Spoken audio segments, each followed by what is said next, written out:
Welcome back to Food City Friday here with registered dietitian Kirby Moir. And Kirby, I was watching you and Amy doing the meal prep and everything for the wonderful lunch. Now we're kind of switching gears to later in the day and doing dinner. Absolutely. And again, same concept where we went through a dish that may Right. be a little bit more accessible or a starter healthy Yes. dish, if you will.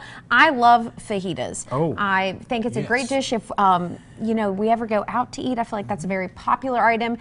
Kind of taking that time in the new year to recreate dishes or flavors that you enjoy out of the house Right. and figure out how to make them at home can make them some of those staple items that you're going to all year round. And so this is your version of fajitas. Yes, it is. And it's definitely got a little bit of extra nutrition punch, but we're still focusing on saving time. So I love zucchini and squash. Those are in our Pick 5 program. Yes. This is another great way if you're trying to get more produce in your cart. You get to pick 5 of these pre-bundled items together. So I use a great deal. Yeah, and you can use this a couple different ways with meal prepping. So I use my zucchini and squash from that. And then I actually use the shortcut fajita peppers. Those are just going to saute in a pan, and then using a fajita skillet sauce packet. You could easily use a taco kind of seasoning as well, but this is going to add a little bit of moisture. And I also paired that with actually a Pick 5 meat, which is that CAB lean stew meat. Yes. Now that actually normally will kind of toughen and take a little bit of time to tenderize. The sauce is going to help quite a bit with that. So we're still only using one pan. We're still just sauteing. So you're sauteing everything in the pan together. Yeah. Now I like to personally, this is kind of reverse. I like to do my vegetables first.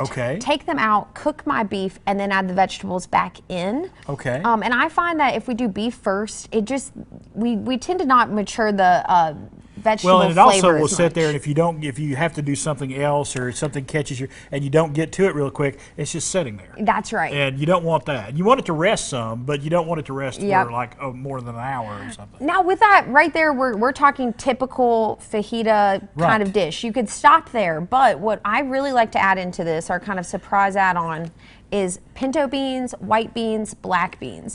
Especially if you have kids that if you serve them beans on the side, they're pushing it away, they're not consuming it. We should be trying to get about 5 servings of beans per week. Really? Most of us are not getting that in. I didn't know you needed that many. Yeah, it's quite a bit. Really rich in fiber. Again, a plant-based protein. We actually count this under the vegetable part of the plate. It is starchy, so we think about it in that carb, but this counts towards that veggie. So adding that right in, and that's actually going to add a little bit of moisture just for the last few minutes of cooking. You could do this with rice. You could do this with a wrap. This also can translate to leftovers on top of a salad. So I like to make a big batch of this for a weeknight meal, and then that's doing my prep for my lunches maybe for the next 2 days. That's a great idea. Yes, especially if you're a parent that is saying, my family isn't invested in the way that I'm maybe choosing to focus on my health goals. Fixing 1 or 2 meals a week, don't completely rip the rug out from under them, adding that in and then using that to say, let me cook extra for that next day of planning. It's those baby steps. You're taking those baby steps to better nutrition. Yes, and I don't know if you heard me tell Amy earlier, we're doing less this year. We're going to take small, sustainable approaches to our health. So if you can say, this is a dish my family will eat.